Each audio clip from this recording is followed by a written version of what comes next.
Good afternoon. It's Brenda Meller with Meller Marketing. We're back for another slice of social media pie. And guys, guess who I have with me here today? Jennifer Laidlaw. Jennifer, how are you doing today? I'm great. How are you, Brenda? I'm doing great. I feel like we know each other. We were having a conversation before the video went live, and I was like, have we met? Have we met somewhere? I just feel like I know you. Like you feel so familiar for me. Well, we kind of have met, right? Like I've been doing a couple of talks and spent some time with an organization that you're a member of, and you're really active in, Detroit Together Digital. So I was part of the summit, and then also did like when you're stuck at home and you're trying to manage expectations of your family and it's past you guys, so you can't register because it's in the past unless you have a time machine.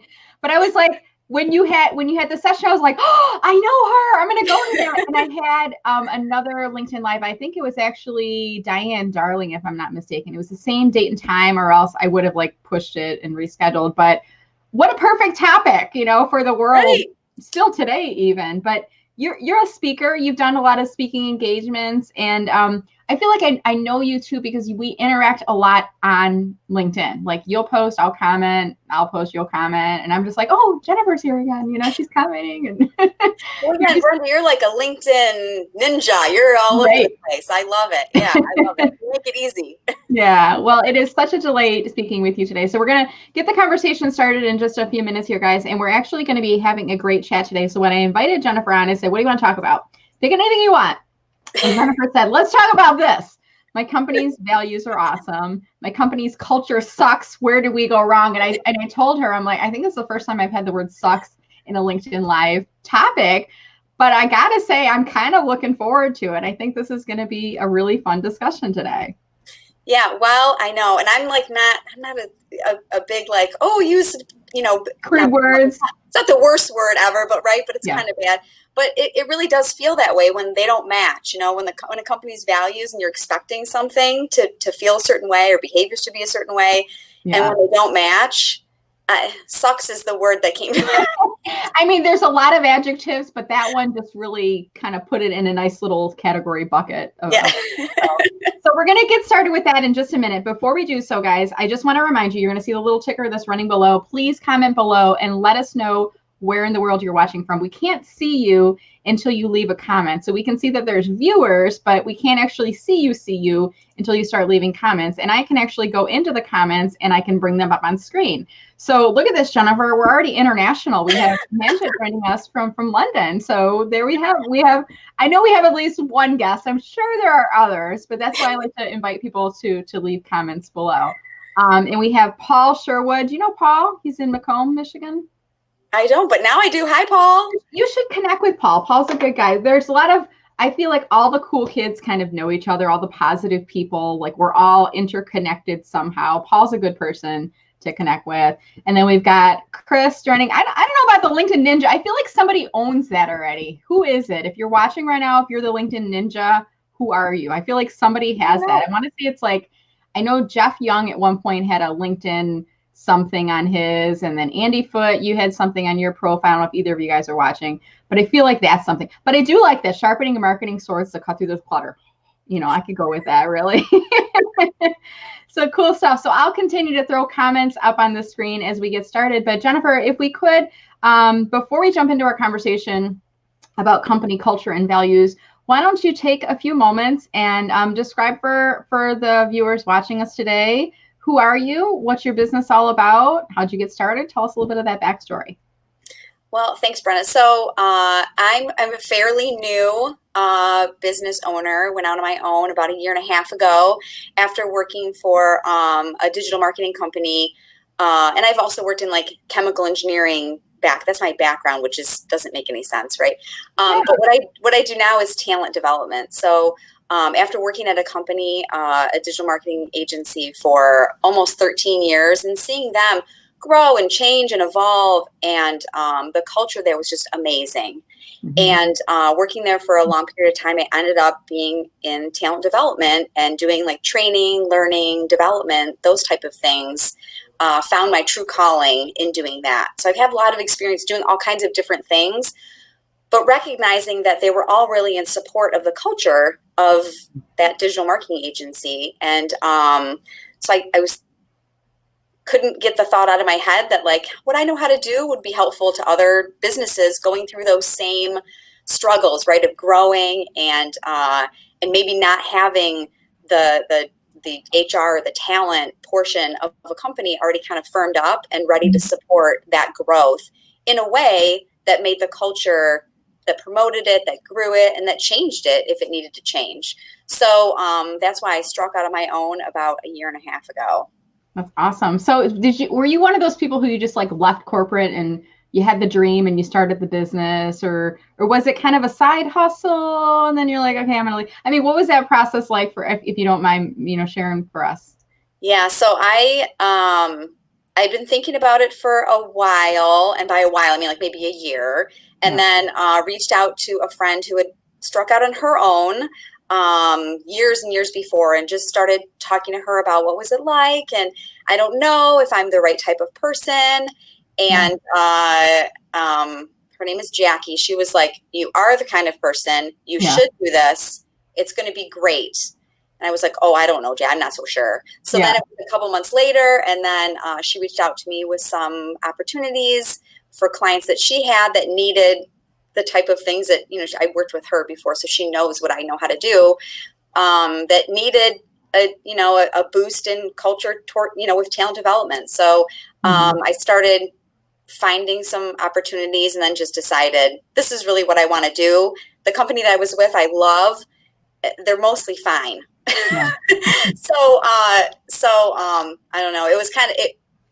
I did just leave. I didn't really have a lot of security when I left, but it really, I don't know. It just really spoke to me to go out there and see if what I know how to do can help other businesses that are in the same situation, where I was able to help my old company. I love it. And when I meet somebody like you, Jennifer, I just feel like she's been doing this like all along. And when I was looking at your LinkedIn profile, I'm like, oh, she's fairly new to it, a year and a half in, but I see you as so successful. You've got such a solid brand for yourself. I talked about your energy earlier, and everywhere I see you, you're very consistent in your messaging, your approach, your genuineness. And I can just tell this is something that like it's lit a fire inside you, and now you're sharing it with other people. So like when I meet someone like you, I'm like, wow. And like, you're a success. And I just know that you're a success. And I know we've all taken a little bit of a bumpy ride through COVID and whatnot, but there is a need for what you're talking about. And I'm going to bring us back into this conversation now. I've already had a couple people commenting on it, and they said they saw the topic and they're like, I got to come out and listen to this live talk. So tell us, I mean, a little bit of this, is this a pattern you're seeing a lot? Is this a little bit about where your business came from? Kind of kick us off on the subject here. Yeah, I think that, like I said, I started off in the company that I came from. We were struggling with onboarding people and getting them up to speed fast enough. So I created an onboarding program. And then we were struggling with customer service. So we looked into, how to support our folks in talking to clients and talking to consumers. And then how do we get our sales folks up to speed, and how do we get them consistent? And through all those talent development interventions, I came to realize that they're really all in support of this overarching, these values and this mission statement that our company had. Yeah. And without the right kind of talent development, without the right kind of training and coaching and really like rewards, right, of like living out those values, you tend to get some misalignment between what the company says is important and then what you get for like the behaviors and the actions that you see people doing. So let me jump in, and we were talking about this in the pre-show. I see organizations, they spend a lot of time going through the strategic planning. You guys know who I am because some of you might be watching right now, or you work for these people, right? You spend hours and months and maybe even years going through strategic planning processes. And then you come out of that with, here's our company strategy, and here's our mission, vision, values. Hey, let's put those in a frame on the wall in all of the offices in the building. And let's put them on the website, and maybe let's make Mousepads and stuff with them on, and make some T-shirts, and we'll throw them in different places. And look at us. We got our mission, vision, values. We got our strategy in place. The values are awesome. Let's celebrate the fact that we have the values. And then you look around and you're like, wait a minute.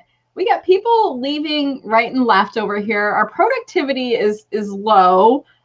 We got management sometimes leading by fear and intimidation as opposed to supporting people from a servant leadership sort of perspective, right? So there seems to be a little bit of a disconnect. Am I wrong on this, guys? I mean, if I'm the only person who've experienced this, tell me. But have you ever experienced this? Drop a comment below if you have ever. I'm not saying at your current employer.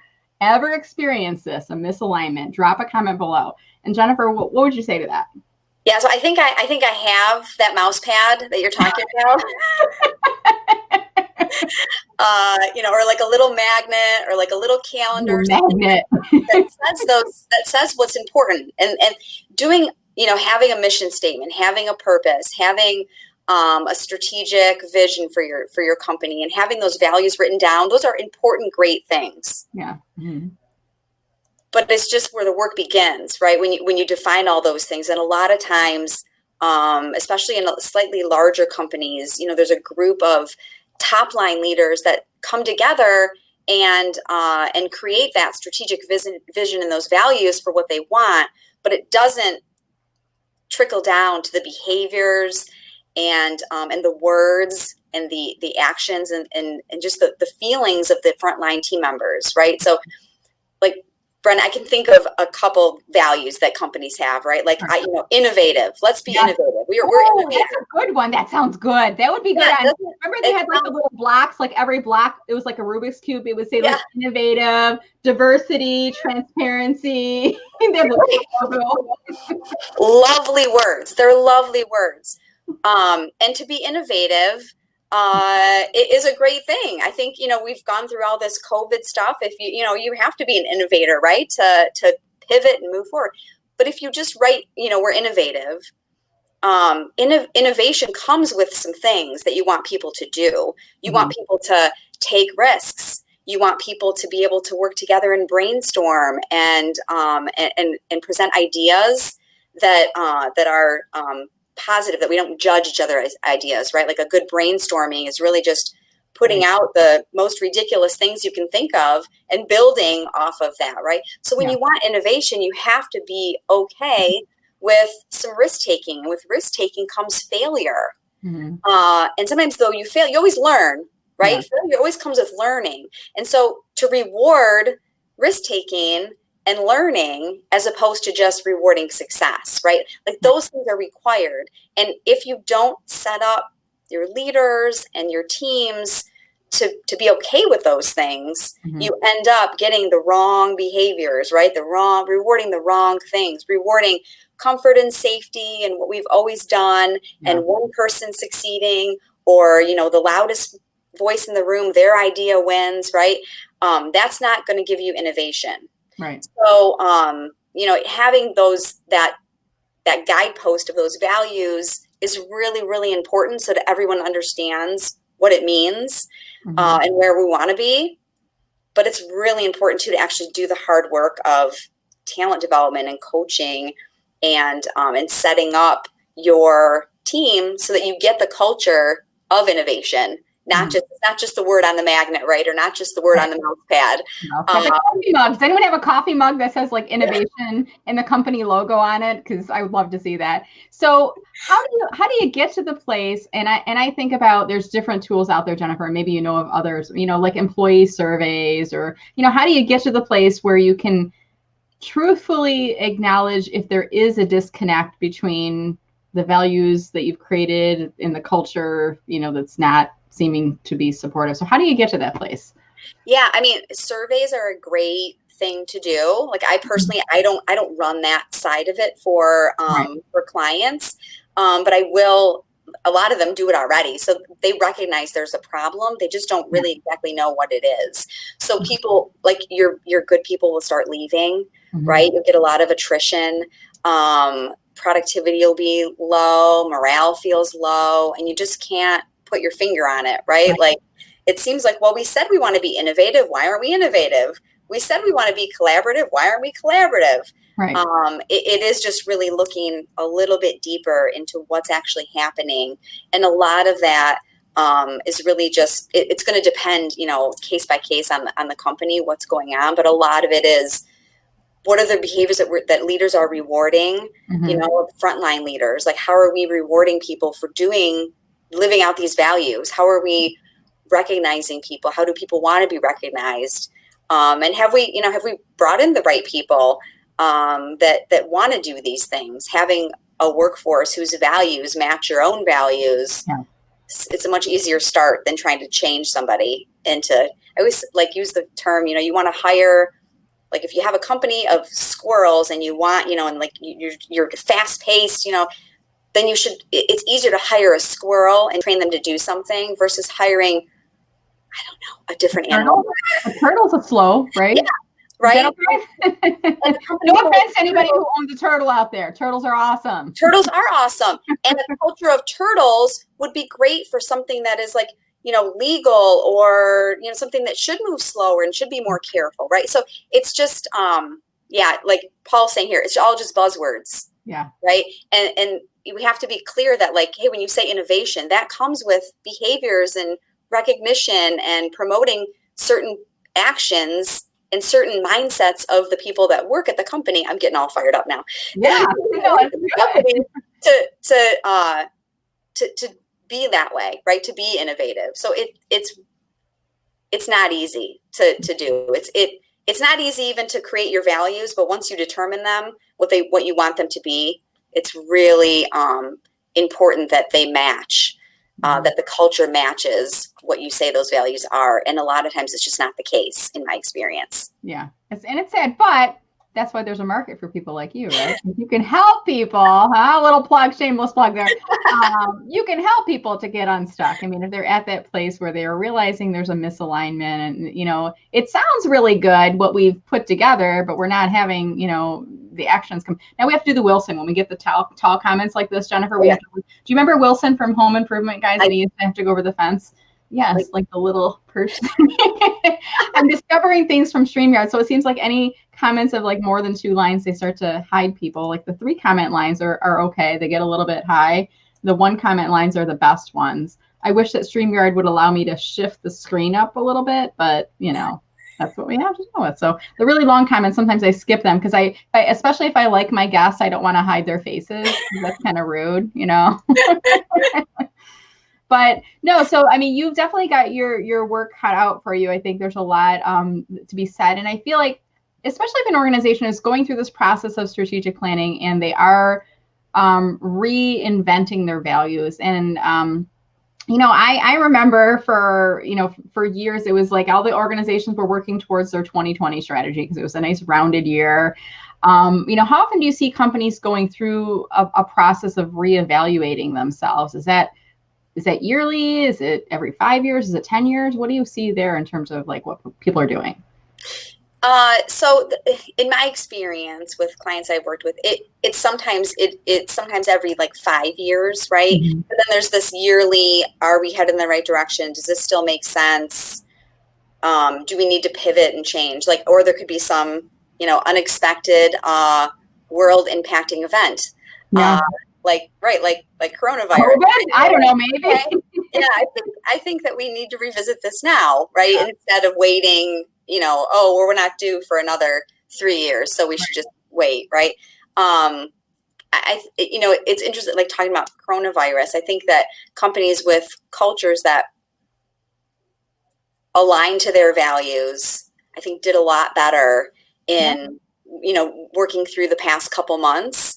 I think people just really understand what's expected far greater. And it just feels, the culture feels normal and aligned to the values. So people just have a better alignment and understanding of what's expected versus when there's that mismatch and you don't feel, your insides don't match the outsides of the company. It can be much more frustrating, I think, and challenging to go through something like the coronavirus. Yeah. I think you raise a good point too, because I think if the words that you developed aren't just values that you put on a mouse pad or a coffee mug or on a wall or a website, if they really were words that you believed in, teamwork, respect, innovation, all of those things, if you really do live them every day, it was probably an easier process because you can kind of think back to, well, what are our values? If our values are being innovative and working together as a team and supporting the individual, this should be a no-brainer. Let's get our people set up at home. Let's trust that they can do their jobs working from home. I don't have to call them every hour and say, are you working? What are you working on now? How about now? Like, I don't need to do that because I trust that you're an adult and that you're going to do what you need to do. And there's all this other stuff that you're dealing with, whether it's homeschooling that you didn't have to be doing before or, juggling a family in the household. I think it made the process a little bit easier. And then there was probably some leaders going through this, and I'm using leaders, I almost want to use air quotes, going through this process who's really struggled. They started micromanaging, or they didn't know how to trust their employees. They may have laid some people off because they didn't know how to manage the team. There's other issues kind of at play there. So it was probably kind of revealing. Would you agree, going through this process? Yeah, absolutely. Absolutely. Yeah. So I think so I know for the company that I helped support for all those years, the one that I most recently left, I still do some work with them. And I think they had a really easy transition because their teams were already feeling very empowered and autonomous, so that when they were sent home, the teams just said, okay, now how are we going to do this? And they worked together to do it, and their leadership, while giving them some guidelines, right, and putting up some guardrails, but and maybe some guidance, but allowed the teams to self-organize and figure it out. And honestly, they didn't see a big drop in productivity. They didn't see a big drop in team morale or people feeling isolated and alone. They still had the collaborative and the supportive culture that they've always had, because it just felt normal. So I think the coronavirus thing really highlighted for some companies, really put a spotlight on if their culture wasn't healthy. I think that they've probably really struggled. And I think it's challenging now with everything being remote and everything, everybody kind of being home for right now. Sometimes it can feel overwhelming to try to repair that.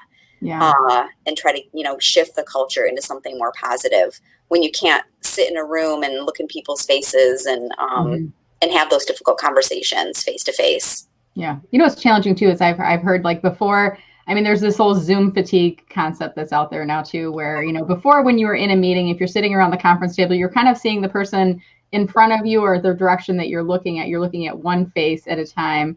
And now it's like you have this, like, you're looking at all the faces at the same time, and then people saying, can you turn your video on? Because we're trying to make sure you're paying attention, that you're actually participating in on the meeting.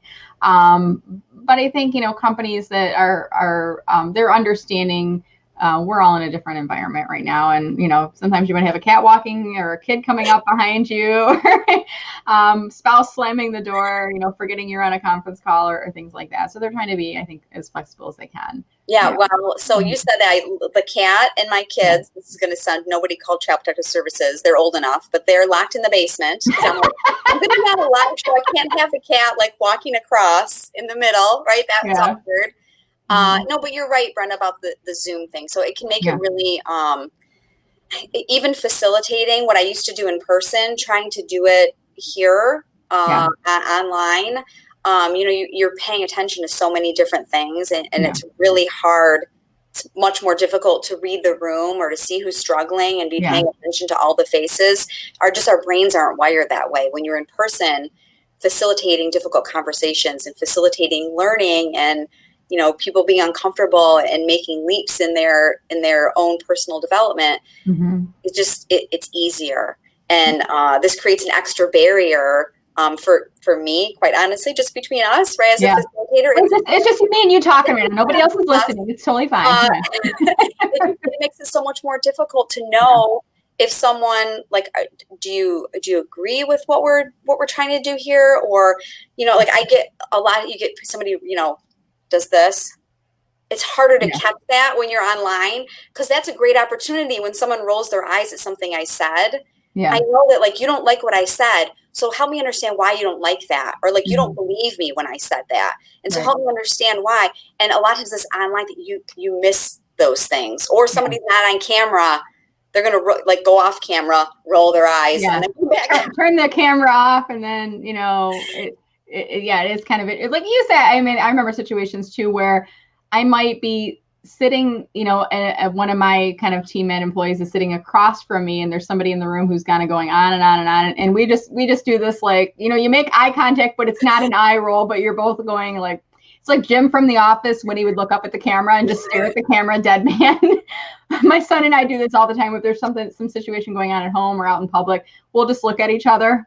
And we won't even nod our head or shake it, but we're just both like, you saw that, right? And you can't do that in a Zoom call, because even like you and I were talking before we got started, right now, when I look at the camera, I'm pointing at the camera, I'm looking up here. When I'm looking at Jennifer making a gesture, I'm looking down. So when a little while ago, when you said somebody does this, and I'm like, what did she do? I didn't see it. I was looking at the camera. So there's little nuances of behavior. It's that interpersonal communication, right? Where we can't pick up on those necessarily with technology. So, what advice are you giving companies as they're kind of working through, now we've got this technology barrier or hiccup or whatever hurdle, if you will, on top of issues they might be happening with the disconnect between culture and values of the company. So what advice are you giving to people there?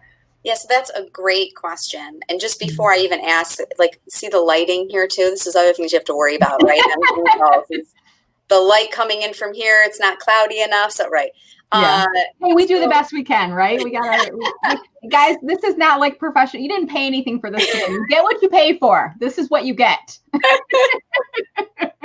No, that's a great question, Brenda. I think, and I've seen really great things happening with just people admitting that we're human beings and that we're a whole person. You have a whole life going on. So this whole, being at home, I think the best place for companies to start, whether we're at home or whatever situation we're in, is to just be honest and transparent and a little vulnerable in saying that, like, we have these values and I don't think we've been living them out, or we haven't been doing it right. And just being honest with people. Most people want to do the right thing. Most people are good, and they want to do a good job, and they'll be held accountable, and they want to do great things. If you're just honest and upfront with them, I think that people really appreciate that. And like you said, with the cat walking across, I've seen such great just opening up of people being more human, right? And saying like, hey, this is a little messy. I think before coronavirus. Now the cat's out of the bag on that one. Let me move on to my next point, Phil. Tis, right? Yeah, like before coronavirus, it was like, oh my gosh, there's the garbage trucks coming by and like, oh, mute, and like, and now it's just, it's like, I'm sorry that happened. And people are just much more forgiving, right? Because admitting that we're human.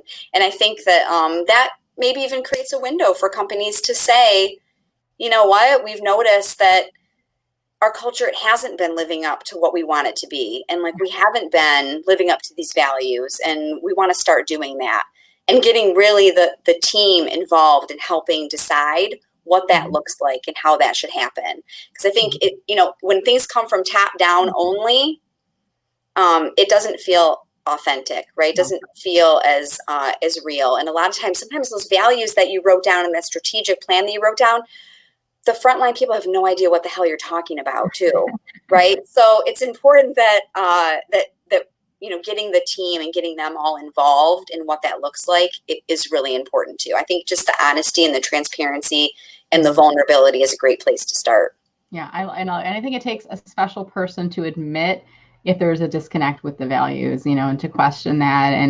And to your point, it shouldn't always be leaders of the organization. You should have an open environment with your employees where you can kind of say, we say we're innovative, but are we really? I mean, I think about, do we do brainstorming, and do we do this, and how we if we're getting responses back saying, well, no, we don't do that, this is the way it's always been done. Does that feel innovative? Like, you have to have a safe environment where it's okay to kind of say, to question things, not in a disrespectful way, but just in we're checking ourselves on these things, and do we have that environment set up to do so, right? Yeah, absolutely. Mm-hmm. Do we have the culture that allows us to point out when we think something's not right, without having it be a big conflict, right? Or a big argument or a big escalation of feelings. And that's where I know how to do, like, talent development and training helps people learn how to do those things, right? Have those conversations, or be more collaborative, or flattening the room, where like everybody's voice is important and everybody's heard. Introverts have the most amazing things to say, and a lot of times they don't ever get a chance, right? So just these are all the things. I know how to do lots of different things, but ultimately it all leads to, what is going on in your culture right now that isn't aligned to the values or isn't getting getting you to where you want to be. And what do we want to do? What practical things we want to do to shift the behaviors and actions so that everything is aligned and everything feels more fun, Right. it feels better, feels more, more betterer. More betterer. I was going to say the same. I was going to be like, more betterer. Is that the phrase you're looking for? Because I think it's more betterer. I'm putting the topic back on screen again right now for those of you who maybe joined us a little bit late and you're like, well, who are these crazy ladies and what are they talking about? I'm Brenda Meller. This is Jennifer Laidlaw, my dear friend. And we are talking about companies' values and if there may be a misalignment in culture. And yes, we did use the word sucks in the headline. Where do we go wrong? I mean, we've had a great conversation so far. At this point, Jennifer, what I think I'd like to do is open it up to the audience to see if anyone has any comments they'd like to bring into the conversation or if you have any questions for Jennifer. And there's usually about a 30-second or so delay from the time that I say, do you have any questions? Enter them below until the time the questions start to appear. So I'm vamping a little bit right now. That's what I'm doing. Yes, I'm vamping. But I did see a couple of questions come in. I'm going to start with the most recent, and I'm going to go back up from here. So this is a question coming from Deborah. How could an associate level employee ask a manager to provide support regarding a corporate mission? Great question. Yeah, so this is a great question because sometimes, I do like training and stuff on feedback and how to have discussions. And I think that giving feedback up is really hard because a lot of times people are worried about the consequences. So again, just like I would recommend with companies, when you want to start having kind of maybe a difficult conversation, just being honest and saying, hey, I'm not sure I understand how our corporate mission applies to my job. Can you just help me understand what that looks like to you or what that means to you? Or you can say, here's what I think my job is that aligns to the company mission. Is that right? Help me understand the bigger picture better. And I think that a lot of times frontline team members don't understand how what they do every single day impacts the success of the company ultimately. Right. And it's really a leader's responsibility to help them understand that and the purpose of their job and why it's so important. Because everyone in the company is doing something that leads towards the company's success. And it's really, it's so much better if people understand why they're doing something so they can really make adjustments to what they're doing to get more success, right? And to make things more aligned. So that's a great question. Yeah. And I love it too, because I mean, what you're talking about there too, is if you feel like you have some ownership in this, like if you feel, and I'm going to use the donut shop analogy. If you feel like, I don't remember years and years ago, Jennifer, there was that commercial, time to make the donuts. And the guy would like wake up in the middle of the night, time to make the donuts. And it was like every night, time to make the donuts. And, it was just like, it was a paycheck kind of a thing. But if you feel like you're making donuts and, I think about when we go through the drive-through of Dunkin' Donuts or Krispy Kreme, one of those places, and I give my kid this donut and they're like, oh my God, this is the most amazing. Like you have a part in making that experience of delivering that golden donut drizzled with flavor to a customer and making them smile. If you feel like you are a part of that, and that's the part of the joy is what you're manufacturing. It's not just a donut, it's the joy. It's the satisfaction you're getting. If you feel like you have a part of that, it might feel more valuable than just, time to make the donuts, right? The widgets in the middle of the night. Absolutely. Just helping people understand the purpose of their role and the purpose of those things they're doing gives them much better context of like, why am I here? Why, like what I'm doing, why is it important? Who cares? Yeah. Right? And those donuts, right? Like your kid had a great day.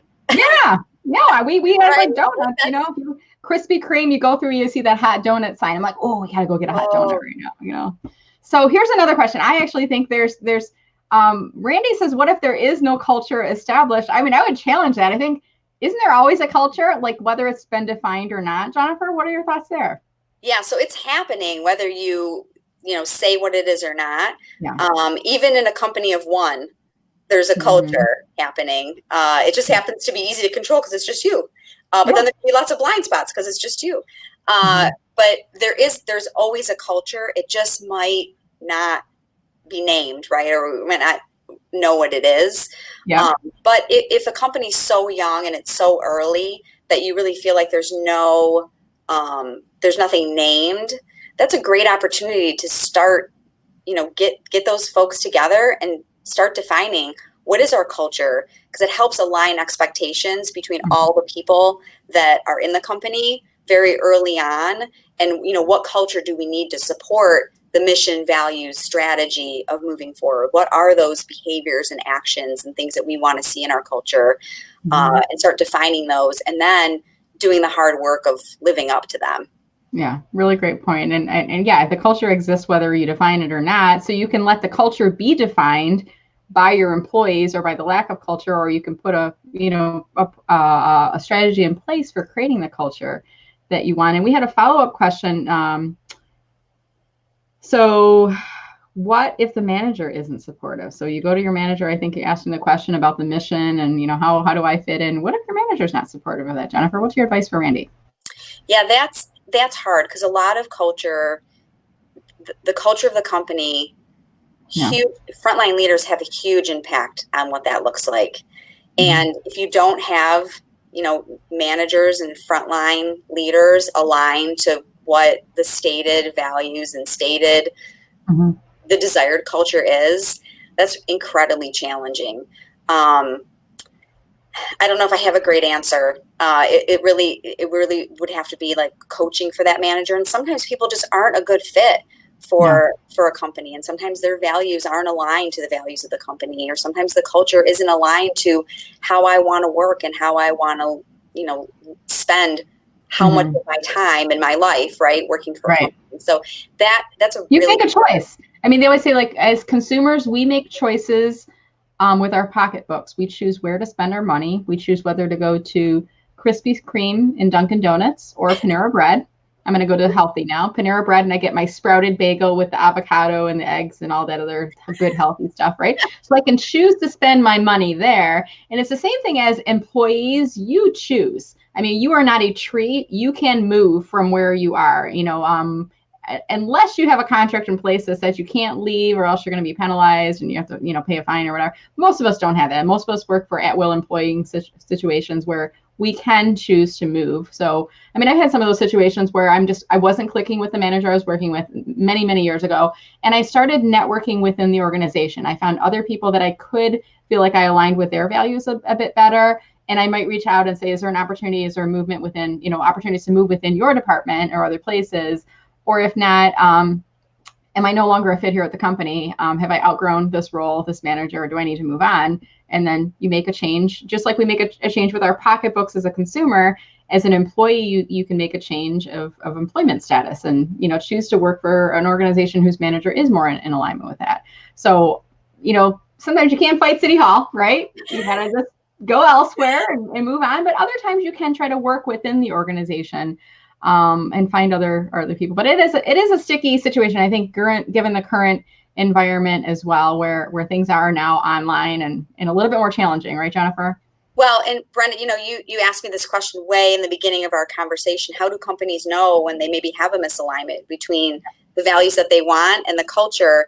And Randy's question is a really good segue into people start leaving, or people start being unhappy. Like the team satisfaction scores, if you're doing a team satisfaction, like those start to go down, or just, for that one department.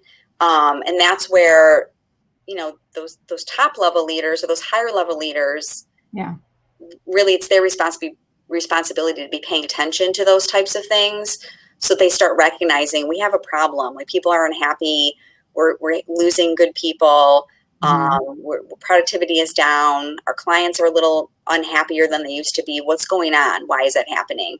I just, it's so hard for me to even imagine a manager that wouldn't be supportive of their employee wanting to understand what the purpose of their job is.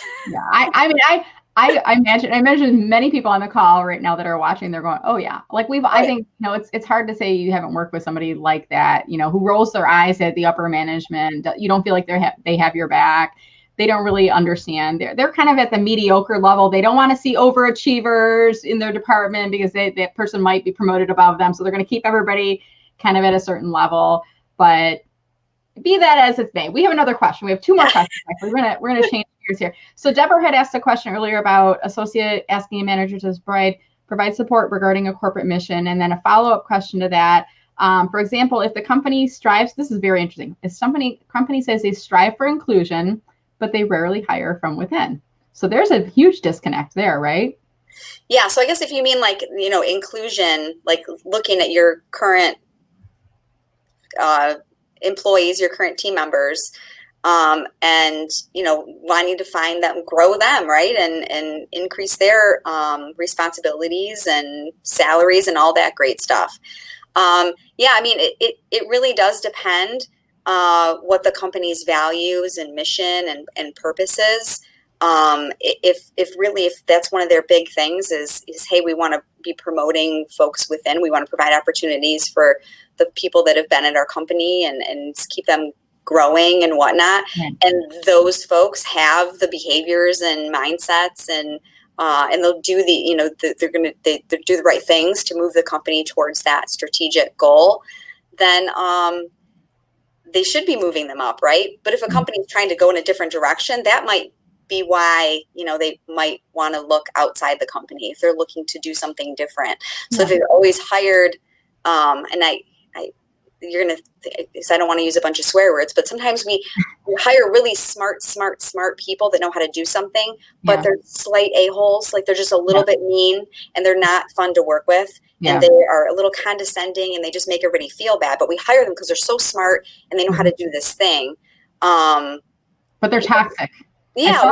I saw the word toxic someplace in the chain, and I can't remember who said the word toxic, and those employees are allowed to stay within an organization because they might be the top salesperson, or they might be the person who cut, expenses, or they did something and they're like, yeah, they don't exactly align with our values, but, they're doing a pretty good job for us. But in the meantime, you see other employees are disheartened. They start to disconnect from the organization.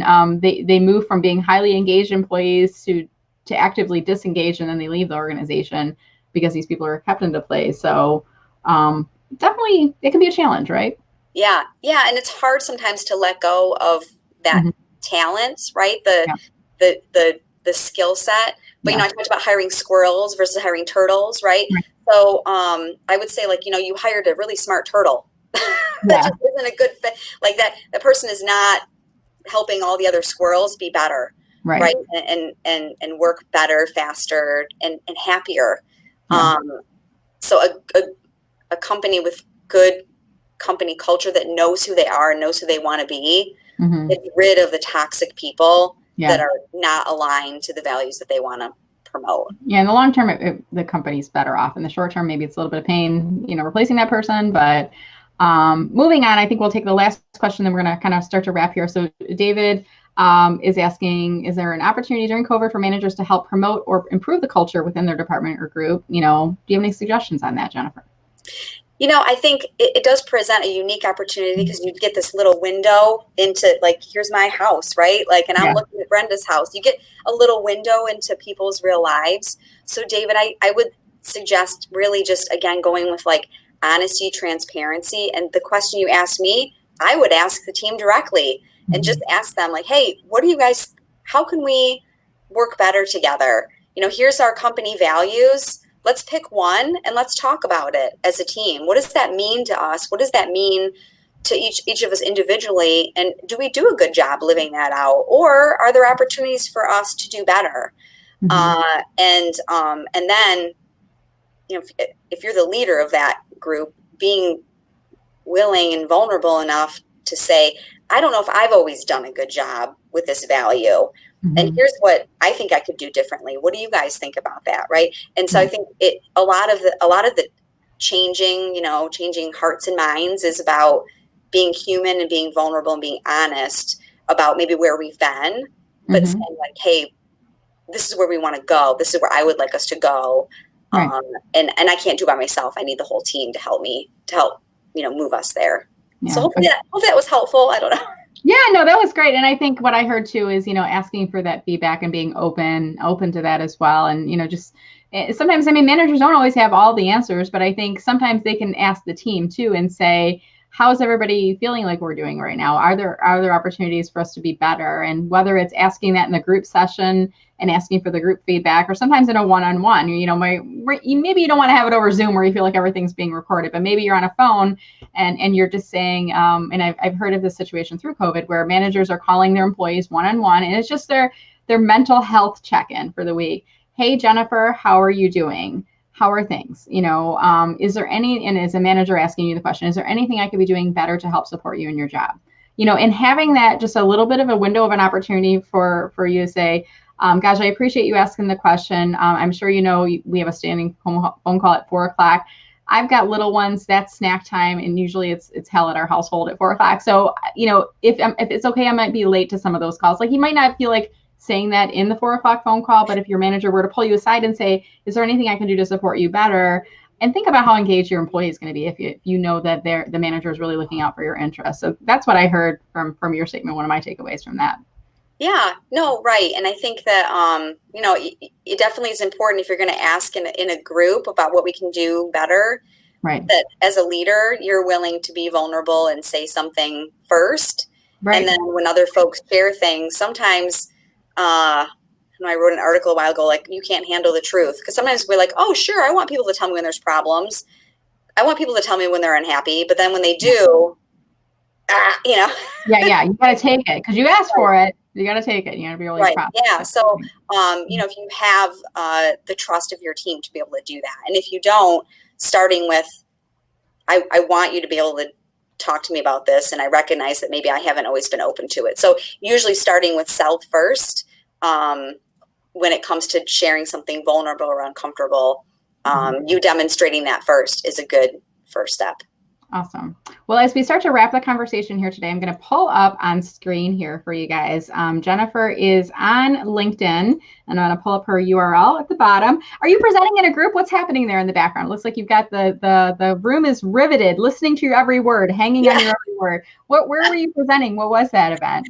So that was actually last summer. I worked with a group in San Francisco, believe it or not. That's in San Francisco, talking about Agile. So setting up a cross-discipline group of folks to start working in a more Agile, not like traditional software Agile. It means a lot of things are different to different people, but working in a more collaborative and allowing the team time for flow time, which is like, quiet time to work, and then having check-ins and all that good stuff. So yeah, it's such a great group of people. I love seeing them there. Yeah, that's great. Well, I think it's a cool action photo in your headline there, or rather in your header banner there. So we've got your LinkedIn URL. Are you open to accepting invitations from new folks on LinkedIn, Jennifer? Are you a little bit more restricted about that? Tell us about that.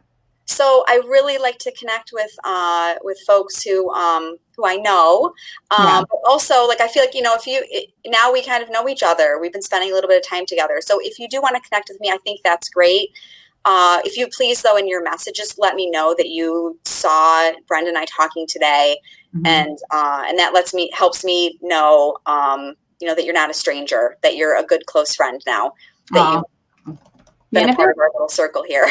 Yeah, and if there was something that particularly, I'm going to drop her LinkedIn URL in the LinkedIn message right now on today's the live stream for this post. So you can click on there to go to immediately your profile. But if there was something that really resonated with you that Jennifer shared, mention that in your invitation to connect. So actually take a moment and spend a little bit of time, personalizing your invitation, put a personal note in there. It sounds like there's a good likelihood she may accept it. So just make sure you do that. And then I'm pulling up on screen right now as well, Jennifer, your website, Teamworks LLC, WERKS, a little bit of a different spelling on that there too. So people can visit your website. Anything you want to point out on the site that people should be looking for as they're checking out your page?